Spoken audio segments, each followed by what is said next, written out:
નમસ્કાર મિત્રો, ચાપડ ગ્રામ પંચાયત 2025 સરપંચની ચૂંટણી આપણે જાહેર થઈ ગઈ છે. પાછલા 5 વર્ષોની અંદર સરપંચ પદે રહીને મેં એટલે કે રાજેશ પરમાર અને કલ્પનાબેન ધર્મેશભાઈ ઠાકોર એટલે ધર્મેશભાઈ ઠાકોર બે અને અમારી પંચાયત સભ્યની ટીમ દ્વારા જે વિકાસના કામો કરવામાં આવ્યા છે એ કામની ટૂંકી વિગત આપની સમક્ષ લઈ અને અમે આપની પાસે વોટ માંગવા આવ્યા છે. સૌપ્રથમ વાત કરીએ તો ગામના વિકાસ માટે છેલ્લા 5 વર્ષમાં કરવામાં આવેલા કામો. ગામની અંદર ખડકી અને બ્રાહ્મણ ફળિયું, જેમાં કૈવલવાડીમાં પેવર બ્લોકનું કામ, પ્રદીપભાઈ પટેલના ઘર પાસે પેવર બ્લોકનું કામ, જિગ્નેશભાઈ પટેલના ઘર પાસે પેવર બ્લોકનું કામ, લાલજીભાઈ સોલંકીના ફળિયામાં પેવર બ્લોકનું કામ, અજયભાઈ પટેલના ફળિયામાં પેવર બ્લોકનું કામ, કનુ કાકાના ઘર પાસે માટી પુરાણ, મહેશભાઈ મગનભાઈ પટેલના ઘર પાસે પેવર બ્લોકનું કામ, વિષ્ણુભાઈ મહારાજના ઘર પાસે પેવર બ્લોકનું કામ અને સ્વામિનારાયણ મંદિર પાસે પેવર બ્લોકનું કામ.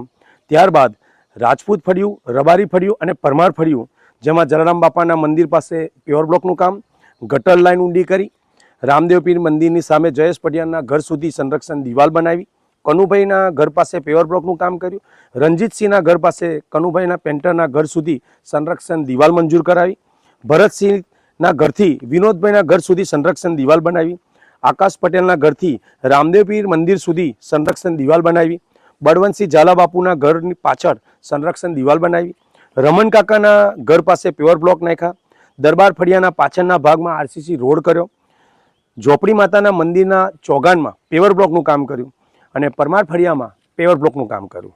ત્યારબાદ આપણે ગામની અંદર બારોટ ફળિયું અને પટેલ ફળિયું લઈએ તો કમસીભાઈ રબારીના ઘરથી દુષ્યંતભાઈના ઘર સુધી પેવર બ્લોકનું કામ કર્યું, દુષ્યંતભાઈ બારોટના ઘરથી ખોડિયાર માતાના મંદિર સુધી પેવર બ્લોકનું કામ કર્યું, ખોડિયાર મંદિરથી રાજુ કાકાની ઘંટી પાસે પેવર બ્લોકનું કામ, ચંદુ કાકાના ઘરથી ખોડિયાર મંદિર સુધી પેવર બ્લોકનું કામ, ગોપાલભાઈ પટેલના ઘર ફળિયામાં પેવર બ્લોકનું કામ અને ઠાકોર ફળિયામાં આરસીસી રોડ, પાણીના કાસ ઉપર નાડું બનાવ્યું અને સંરક્ષણ દિવાલ બનાવી.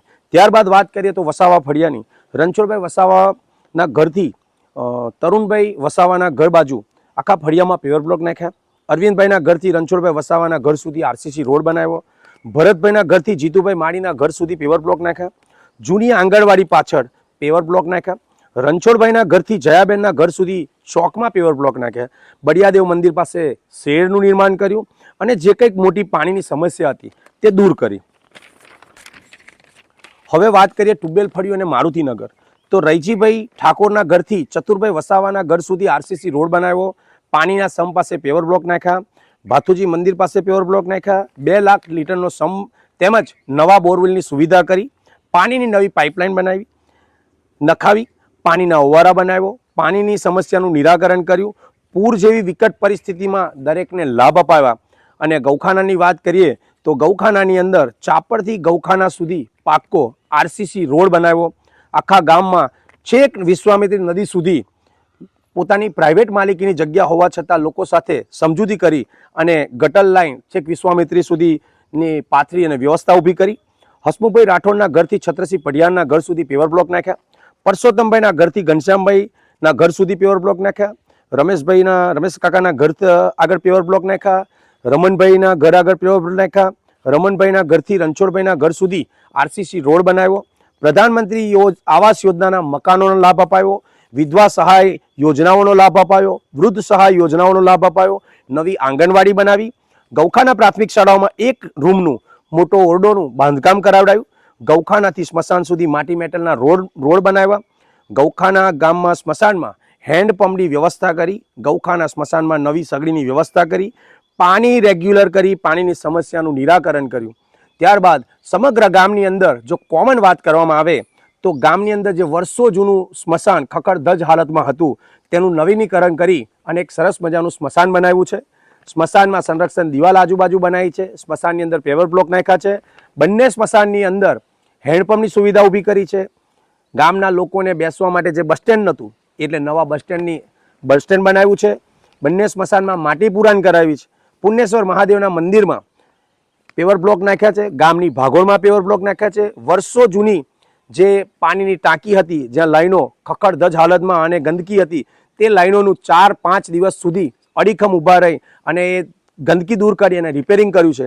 અંબાજી માતાના મંદિરની આજુબાજુ સફાઈ કરાવી, પેવર બ્લોક નાખાવ્યા છે, કચરો ઘરે ઘરેથી ઉઘરાવવા માટે ડોર ટુ ડોરની વ્યવસ્થા ચાલુ કરી છે, પૂર જેવી વિકટ પરિસ્થિતિમાં દરેકને સુવિધા કરી ઉપલબ્ધ કરી સરકારી સહાય પહોંચાડી છે। આવકના દાખલા, રેશન કાર્ડ, 7/12 તેમજ ઘણા બધા ડોક્યુમેન્ટ ઘરે બેઠા થાય તેવી સુવિધા પંચાયત તરફથી ગામના લોકોને કરવામાં આવી છે। આવા સ્કૂલની ઉપર અડધા ભાગમાં વોટરપ્રૂફિંગ કરાવી ઉપર ટાઇલ્સ નખાવી છે। સ્કૂલમાં નવા બોરની વ્યવસ્થા કરી બાળકોને જે પાણી પીવાની તકલીફ હતી તે તકલીફ દૂર કરી છે। સ્કૂલમાં કોમ્પ્યુટર રૂમ નવી બનાવી છે। સ્કૂલમાં સંસ્થાઓ દ્વારા વોટર કુલરની સુવિધા ઉપલબ્ધ કરાવી છે। સ્કૂલમાં સંસ્થાઓ દ્વારા ટોયલેટનું નવીનીકરણ કરાવ્યું છે। સ્કૂલમાં સંસ્થાઓ દ્વારા યુનિફોર્મ અપાવ્યા છે। સ્કૂલમાં સંસ્થાઓ દ્વારા શૂઝનું વિતરણ કરાયું છે। સ્કૂલમાં સંસ્થાઓ દ્વારા સ્વેટરની વ્યવસ્થા કરાવી છે। ચાપડ ગ્રામ પંચાયત ઓફિસમાં રિનોવેશન તથા કલરકામ બ્લોક કરી અને પંચાયતને સુસજ્જ કરી અને જે કોઈ આવે એને પહેલી જ નજરમાં પંચાયત ગમી જાય એવી મસ્ત મજાની ઓફિસ બનાવી છે। વર્ષોથી વિધવા થયેલા બહેનો માતાઓને જે વિધવા સહાયથી વંચિત રહેલા તેમને 100% બહેનોને વિધવા સહાય ઘરે ઘરે જઈને કરાવી આપી છે। ગામના ઘણા વિસ્તારમાં માટી પુરાણ કરાયું છે। જગદીશભાઈ પુરોહિતના ઘર સુધી પાણીની લાઈન નખાવી છે। તેમના ઘર આગળ ગટર લાઈન અહીંયાથી ઠેઠ સુધી નખાવી છે। ઉજ્જવલા યોજનામાં ગેસના બોટલની સુવિધા કરી આપી છે। પ્રધાનમંત્રી આવાસ યોજનાના મકાનો બનાવ્યા છે। વૃદ્ધ સહાય યોજનાના લાભ અપાયા છે અને વિદ્યાર્થીઓના ઉચ્ચ અભ્યાસ અને ભોજન અંગે તકેદારી રાખી છે।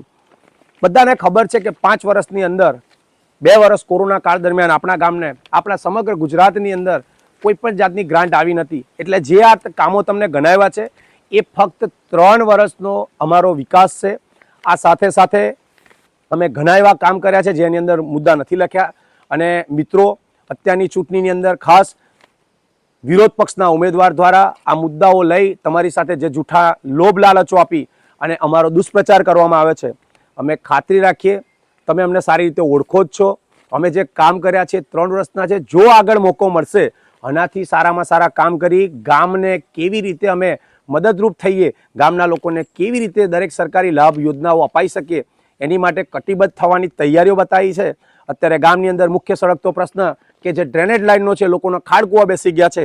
ગામની અંદર 100% ગટર લાઇન છે, પરંતુ જે ડ્રેનેજની સમસ્યા છે એ સમસ્યા સોલ્વ કરવા માટે આખા ગામની અંદર ખૂબ લાખો નહીં પણ કરોડો રૂપિયાનું એમની ગ્રાન્ટ લાવવી પડશે। અને આની માટે અમારું જિલ્લા સદસ્ય હોય, તાલુકા સદસ્ય કે ધારાસભ્યશ્રી હોય, MP હોય, બધા સાથે બધાને જ ખબર છે કે ભાજપની ડબલ એન્જિન સરકાર ઉપર છે અને ગામની આ ત્રીજી એન્જિન ભાજપની સરકાર સાથે બેઠેલી છે। જો અમારી પંચાયતના સભ્યો અને અમારી પેનલ વિજેતા બનશે, ચોક્કસથી ધારાસભ્યશ્રી સાથે અને સંકલન કરી આપણા ગામને કોર્પોરેશનમાં સમાવેશ થાય પહેલાં સમસ્ત ગામની ડ્રેનેજનો સમસ્યા પૂરી કરવાની ખાતરી આપીએ છીએ અને અમે કટિબદ્ધ છીએ। બીજી વાત કરીએ કે આપણા ઉમેદવારો જે ધર્મેશભાઈ ઠાકોર છે, કલ્પનાબેન ઠાકોર છે કે સભ્યના ઉમેદવારો હોય તેમને તમે ઓળખો છો। ગ્રાઉન્ડ લેવલથી નાના બાળકથી લઈને વડીલો સાથે તેમનો વ્યવહાર કેવો છે તમને ખબર છે। એટલે મારી 2 હાથ જોડી વિનંતી છે, આગળ ગામના સર્વાંગી વિકાસ માટે દરેક સમાજને મારી 2 હાથ જોડી વિનંતી છે કે જે અમારી પેનલ સ્ત્રીના ઉમેદવારોને તમે વોટ આપી, બંને ઉમેદવારોને એક બેલેટ પેપરમાં વોટ આપી જંગી બહુમતદાન કરી અને અમારી પેનલને વિજેતા બનાવો। ચોક્કસથી 25 તારીખે તમારા આશીર્વાદ લઈ વિજેતા બનીને આવીશું તો જે આ કામની ખાતરી આપી છે એ કામ 100% પૂરી કરીશું। ભારત માતા કી જય, જય જય ગરવી ગુજરાત।